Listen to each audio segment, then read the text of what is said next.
Okay, we're doing the Hiei one now. Yeah, so if you watched my Kurama one, we're doing the Hiei one now. So I'll put the actually no. If you guys want me to put the whole translation thing that I was talking about with terms in the last video, just let me know in this one. But yeah, we'll do a character analysis for Hiei here. So like with all the other character analyses that I've done, this is primarily going to be about the pure, unadulterated, non-viz translation version of the character from the manga for Hiei. Okay, so I'll try my best to remember the differences between the sub and the dub in the anime in relation to this. I don't think I can remember all the viz changes. Not that there were that many or that they were really that significant, but I'll just try my best. It's going to be about, you know, the truest form of Hiei's character as much as I have read it.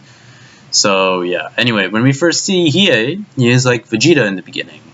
Saiyan arc Vegeta to be more precise. Yeah, he's like Vegeta. He wants to, and he looks, and I say Vegeta because, you know, he looks like Vegeta too. And what's his name? Togashi himself has actually thought that Hiei looks like too much like Vegeta, but actually Vegeta was, or Hiei, sorry, was based off of this character from Patillo, I think it's called Patilia or something like that. There's actually something. He was talking about Hiei's he was talking about like Hiei's character design, and then like Togashi drew like a picture of Vegeta, and then with a picture of Dabura in the back, which was interesting. Like, why Dabura out of all characters? But I mean, it was still a good picture in my opinion. And then so he drew that, and then the inspiration for Hiei's character was this character from Patillo, Patillo exclamation point. It was like it was a shoujo yaoi manga, I think, or something like that. It was something like that. But yeah, anyway, the point is, like, he's very much like Vegeta in the beginning. He wants to get an army and rule the world, basically, right? But the similarity with Vegeta actually goes deeper than that, because if you look at the way how Hiei is defeated in that first arc, and I'm sure there's more similarities that I'm going to be forgetting, but if you look at how Hiei is defeated in that arc, Hiei is defeated with a blue energy ki blast that is reflected, right? And that's what beats him, right? So Yusuke uses his ray gun, his spirit gun, shoots the Mirror of Hope, and that Mirror of Hope, it reflects off it, and out of the Forlorn Hope, that's what it's called, right? It reflects off that, and then it stuns Hiei in the back, and he's defeated. That's very much similar to what happens with Vegeta and the Genki Dama. Even though Vegeta is not defeated by the Genki Dama, Krillin throws the Genki Dama, he dodges it, Gohan reflects it, and Vegeta is like, or at least he sustains like considerable damage. So Hiei, to me, is very much, and at least in my opinion, is very similar to Vegeta. Not only in terms of like character personality, but even in terms of like what actually happens. And then during the Four Saint Beast arc, right, his character almost does like a complete 180. You know, he helps Yusuke and the others to not be crushed by the stone wall, and he's pissed that Byakko, you know, one of the second of the Saint Beasts, is killed by Seiryu, who is the ice dragon guy who manipulates ice, right? And Kurama comments that Hiei himself is confused about why he's doing this in the manga. I'm pretty sure this line is also in the anime, but it's interesting. Like, you go from that arc to the Four Saint Beast arc, and you just see the turn of character in Hiei. He's like, what the hell? Like, what happened? You know, so it's a little sudden in my opinion, but obviously Hiei just gets better as a character from there. So to me, it's just fine.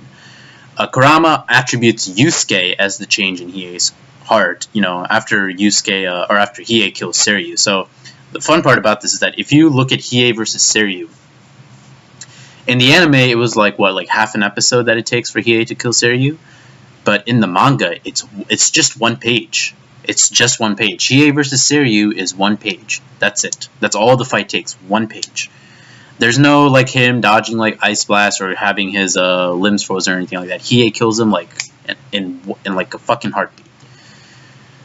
But yeah, Kurama attributes Yusuke as the change in Hiei's heart for all this, like why he's helping them and like why he's pissed that his Byakuya was killed by Siryu, which I guess I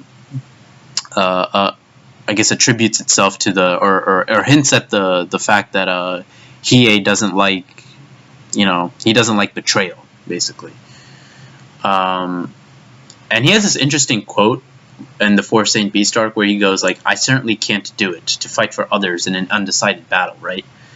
He says this in the Four Saint Beast arc, but the funny part is that he actually does the opposite. He actually does this in the Chapter Black arc after Yusuke dies the first time. Remember? So when Sensui kills Yusuke and then he fights Sensui with Kurama and Kuwabara in Demon World, he actually does it. So that just goes to show like how his character has developed or how he's changed since then. He's shocked also by Kuwabara's willingness to die against Risho and against Toguro. Obviously, Kuwabara and Hiei have like this funny like fucking rivalry, I guess is the word for it. But and obviously like Hiei for the most part always gets the better hand of it. But when Kuwabara is willing to die against Risho and against Toguro, that touches Hiei. It touches his heart. So he does care about Kuwabara in some respect. So much so that I'm sure like he'd allow Kuwabara to marry Yukina should that ever happen. When Yusuke gets kidnapped, right, in the Chapter Black arc, he actually says he doesn't care who beat him. And he says there's always someone stronger, right? And he keeps up with this personality in the Chapter Black arc. He's like, I don't know if it's like Togashi wasn't sure like what to do with the character, or maybe he was going for like this message that maybe I'm just not aware of yet. But in the Chapter Black arc, he actually keeps like a distance from the gang, and he just goes like, oh, I don't care like what happens to them and all this stuff, right? But obviously, like, he shows different in not only the Four Saint Beast arc, but the Dark Tournament arc as well, right? He's too disinterested in the gang.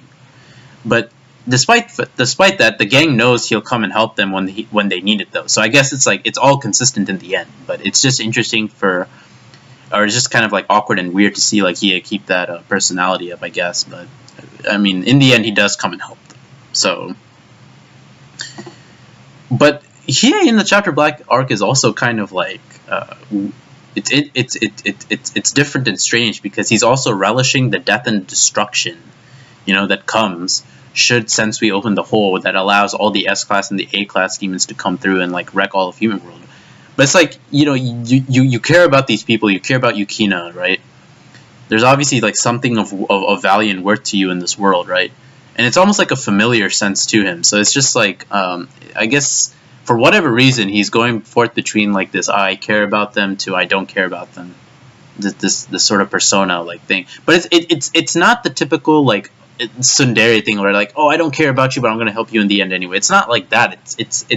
It's more like he genuinely does not like care about these dudes. Like he's saying it with such like you believe it like when he says it, but then like the opposite happens. So I kind of attribute that to like Togashi's illness, I guess. Even though in the end he does come and help them, it makes it consistent in the end. Just like the way in which it gets there, I attribute to like Togashi's illness at the time.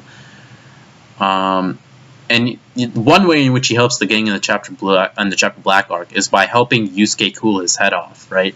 So Yusuke, if you remember, like once he defeats Sniper, or once Hiei defeats Sniper, excuse me, Yusuke and Hiei have like this fight, which hilariously in the manga, it's completely off screen, right? But in the anime, they show like this, like it's supposed to be like this serious ass fight, right? But in the manga, it's treated almost like a gag fight, like it's something like that's funny, right? So he helps Yusuke by cooling his head off, and because Yusuke was going way too hot-headedly and way too like earnestly and too bullheaded after Sensui when he kidnapped Kuwabara, so by helping Yusuke release some steam off, Yusuke's head is cooled. He can think clearer now. Then obviously like Sensui uses his sacred energy in the fight against Yusuke and later against him, and then when he fights him with Kuwabara and Kurama. Hiei is actually sweating with anticipation, fear, and excitedness, like a whole mix of emotions, right? And it's the first time we've seen Hiei like this, right? it's the first time we've seen Hiei like this. Like, Hiei was never like this during... I mean, yeah, sure, he was, like, shocked and, like, in a bit of a pinch, like, when he fought Yusuke the first time, and when he fights Bui, and, like, all these different characters in the Dark Tournament, and the 4 Saint Beast arc, whatever, right? But this is the first time, like, we've seen him, like, genuinely, like, sweating with anticipation, fear, and excitement, right? Like, this is, like, the first time, like, he might, like, truly die. And it's interesting because, like, Hiei is willing to die with Yusuke. Hence why he threatens Itsuki to get them out of, like, his whole fucking dimensional beast thing, right? So that just goes to show, like, how much he's changed since that first arc. You know, he hates them, villain, now he cares about them. Typical anti-hero, like, you know, villain to friend shonen thing. But, you know, it's still a change of character in him. Hiei goes all out against Sensui, right? He goes all against Sensui. And it's funny because Hiei starts to become more shonen-esque, because he's even more angered when Kurama is shredded by Sensui's tornado attack. It's called Twisted Twister in the dub for the anime. But when Kurama gets hurt by that Sensui's tornado attack when he's in his Sacred Energy outfit, Hiei goes all out against Sensui, and he gets, like, super mad, like, on some Super Saiyan shit. And that's pretty much most of his character moments in the Chapter Black arc. Then we go to the Three Kings arc, which to me is, like, probably, like, when we learn more about Hiei as a character. Hiei is looking for strength, right, when being recruited by Mukuro, and that's the kind of person that he is. Looks for strong opponents and fights, and is a demon at heart, so doesn't mind, like, killing and blood and destruction and all that sort of stuff, right? But we also learn about his past. From birth, he was shunned, right? Because, like, he was a fire demon in an ice priestess clan, and so his mother threw him off the cliff, right? Or his friend's mother, or his mother's friend, threw him off the cliff when he was a baby, right? He wanted to kill all of the Hyuga clan, right? And he loved death and violence as a kid, so he's a very, like, macabre person as a kid, right? And I mean, I get it, like, you know, these people wanted to kill me, I'm gonna kill them, right? And obviously he had enough intelligence and sentience, like, in his mind and brain to, like, understand, like, what they were saying, and he had enough, like, intelligence to foster, like, those intense emotions, I would say. So he loved it, but he loved, like, all that death and destruction so much that he forgot all about the Hyuga clan, that he just became, like, this random ass, like, rogue. He eventually grew tired of all the killing, right, and then calmed himself with the Hireki stone, the Hirui stone, that ice stone, and that actually made him happy for some strange reason.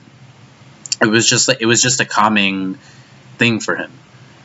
His reason for finding the Hyuga was changed from revenge, from like throwing off the cliff, to finding the person who made it, right? And so Hiei, he originally was an A-class level demon, right? He forfeited that A-class level power he had built up to find the Hirui stone he had lost in the battle, and he saw it as a self-imposed punishment, you know, for losing it because he was so weak. He got the stone back, and he goes to the Hyuga clan, that land, that island, that floating island. And all revenge was gone when he returned to the Hyuga, you know, when he returned to that island. He visited his mother's grave, but it didn't stir any emotion, as he thought this must be how she wanted it. Which I thought to me was like a very great line by Togashi. This must be how she wanted it, because that goes to show, in my opinion, that she was remorseful, or she was remorseful of, like, what happened. Like, she was unable to protect Hiei. And so, you know, if a mother can't protect her kid, then she would want the kid to hate her, you know? That should be her punishment. She would want that punishment on herself. So, to me, that was, like, very sad. He visited his mother's grave, and she was like, yeah, this must be how she wanted it. He learned of Yukina's existence from this visit, and thus a new goal in life was born for him, right? So now he actually had a purpose in life. And that's the thing about Hiei in the Three Kings arc. It's very much about, like, goal and purpose for him. Like why live, basically, is his question. He never wanted to tell Yukina who he was, and, you know, he thought to himself it was better this way, which I get. You know, he was, like, this terrible dude who does, like, terrible things. His independence still shows when he tells Yukina to kill the Hyuga clan off on her own, because Yukina wanted revenge against the Hyuga clan because she learned that, you know, they had thrown Hiei off, and she wanted, like, revenge against them. But Hiei told her to get revenge on her own. And so, like, yeah, we know about Hiei's relationship with Kurama, like, how people ship them as, like, this yaoi couple, and Yusuke and Kuwabara, like, it's funny. But another character, and Mukuro, obviously, who's supposedly his girlfriend, like, at the end, but Another character who had a profound effect on him was Shigure. Shigure had an effect on him because he taught him swordplay. He taught him how to use a sword, even though like his sword was like a circular, like chakra, what's it called, like chakar. I think that's what the weapon is called, a chakra kind of thing, right? This the circular blade. He taught him swordplay, even though it was a different type of blade. He gave him a Jagan eye, and then he placed the restriction on Hiei that he couldn't tell Yukina that he was her brother, right? But again, that really didn't mean much in the end because Hiei had already imposed that on himself as a self-imposition, right? Hiei had already resolved to not tell Yukina who he was, so he didn't really have a much of a care or much of a bother in accepting that condition. Hiei wanted to fight Shigure with his sword instead of like his fire demon energy, right? And so that just, and I think the Hiei, he kind of like wants to prove himself as like better than Shigure in that respect. And it's just like another challenge for Hiei when it comes to fighting. Much like a Blood Knight, a typical Blood Knight, like a Saiyan character or like a Yato character from Gintama, someone like that, you know, like he wants to like have the best, most challenging fight that he can. Then he actually fights Shigure in the Three Kings arc. And there's like this really awesome monologue that he has. He says, "Until now, I've always fought to live. I do whatever it took to win, because I had a purpose. But not anymore. It doesn't matter when I die, only how I go out." And it's a very interesting quote here, as he still has a Hirui stone to look for. So maybe at this point he's just so morose and lost in thought that he doesn't really care about the stone at this point. But that goes back to what I was saying about like how his whole purpose in the Three Kings arc is his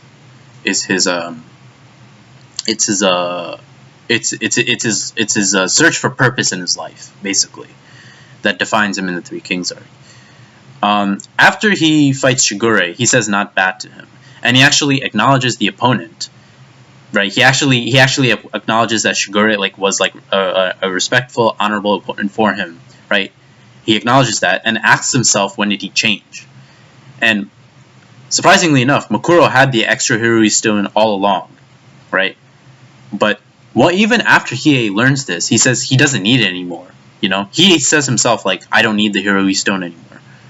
So maybe all along he just wasn't looking for the Hirui stone. He really was just looking for a place to die. He was just like not suicidal, but depressed in some respect.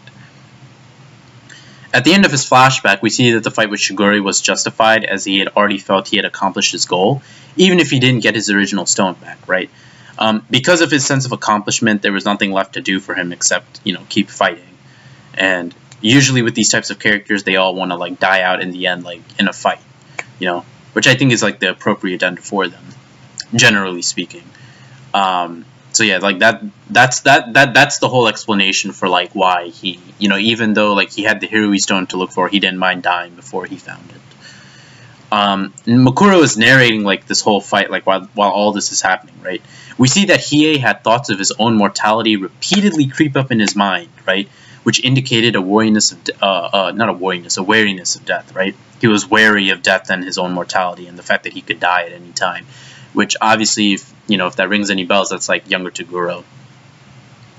Hiei's independence and allegiance to no one still shows somewhat, as he wouldn't side with either Yusuke or Mukuro if they fought in a tournament or in the war. He'd just fight for himself.